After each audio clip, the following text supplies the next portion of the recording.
ଶ୍ରମିକଙ୍କ ସର୍ବନିମ୍ନ ମଜୁରୀ ବୃଦ୍ଧି କଲେ। ରାଜ୍ୟ ସରକାର ବିଜ୍ଞପ୍ତି ଜାରି କଲେ। ଶ୍ରମ କମିଶନର ରାଜ୍ୟର ସମସ୍ତ ଶ୍ରମିକଙ୍କ ପାଇଁ ଏକ ଖୁସି ଖବର। ଶ୍ରମିକଙ୍କର ମଜୁରୀ ବୃଦ୍ଧି କରିଛନ୍ତି ରାଜ୍ୟ ସରକାର। ଅଣକୁଶଳୀ, ଅର୍ଦ୍ଧକୁଶଳୀ, କୁଶଳୀ ଓ ଅତି କୁଶଳୀ ବର୍ଗର ଶ୍ରମିକଙ୍କ ସର୍ବନିମ୍ନ ମଜୁରୀ ବୃଦ୍ଧି କରାଯାଇଛି। ଏପ୍ରିଲ ମାସ 1 ତାରିଖରୁ ପିଛିଲା ଭାବେ ଏହି ବର୍ଦ୍ଧିତ ମଜୁରୀ ଲାଗୁ ହେବ।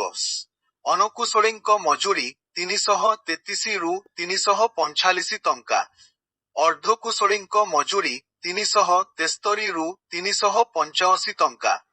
କୁଶଳୀଙ୍କ ମଜୁରୀ 423 ରୁ 435 ଟଙ୍କା। ଅତି କୁଶଳୀଙ୍କ ମଜୁରୀ 483 ରୁ 495 ଟଙ୍କାକୁ ବୃଦ୍ଧି କରାଯାଇଛି। ପୁଣି ଚିନ୍ତା ବଢ଼ାଇଲା କରୋନା ସଂକ୍ରମଣ। ଆଜି ସମୀକ୍ଷା କରିବେ କେନ୍ଦ୍ର ସଂକ୍ରମଣ ରୋକିବାକୁ ନିଆଯାଇପାରେ ପଦକ୍ଷେପ। କିଛି ରାଜ୍ୟରେ ଲଗାତାର ଭାବେ କରୋନା ସଂକ୍ରମଣ ବଢୁଥିବାରୁ ସତର୍କ ହୋଇଛନ୍ତି କେନ୍ଦ୍ର ସରକାର। ସ୍ଥିତିର ଆକଳନ କରିବାକୁ କେନ୍ଦ୍ର ମନସୁଖ ମାଣ୍ଡଭ୍ୟା ସମସ୍ତ ରାଜ୍ୟ ଓ କେନ୍ଦ୍ରଶାସିତ ଅଞ୍ଚଳର ବୈଠକ ଡାକିଛନ୍ତି। ଏଥିରେ କୋଭିଡ ସମ୍ପର୍କରେ ମନ୍ତ୍ରୀଙ୍କ ସହ ଆଲୋଚନା କରିବେ। କେନ୍ଦ୍ର ଆୟୋଗର ବରିଷ୍ଠ ଅଧିକାରୀ ବି ସାମିଲ ହେବେ। ଗତ 24 ଘଣ୍ଟା ମଧ୍ୟରେ ଦେଶରେ 5335 ନୂଆ ମାମଲା ଚିହ୍ନଟ ହୋଇଛି। ନଯାଏ କାଳବୈଶାଖୀ ତାଣ୍ଡବ। ଦକ୍ଷିଣ ଓଡ଼ିଶାକୁ ୟେଲୋ ଆଲର୍ଟ।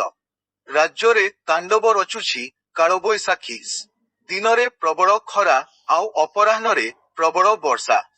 ଟ୍ରପ ଲାଇନ ପ୍ରଭାବରେ ସାରା ରାଜ୍ୟକୁ କଲବଲ କରୁଛି କାଳବୈଶାଖୀ ବର୍ଷା। ଆସନ୍ତା 9 ତାରିଖ ପର୍ଯ୍ୟନ୍ତ ଏପରି ପାଗ ଜାରି ରହିବାକୁ ଥିବାବେଳେ ଆଜି ସର୍ବାଧିକ ପ୍ରଭାବ ଦେଖିବାକୁ ମିଳିବ।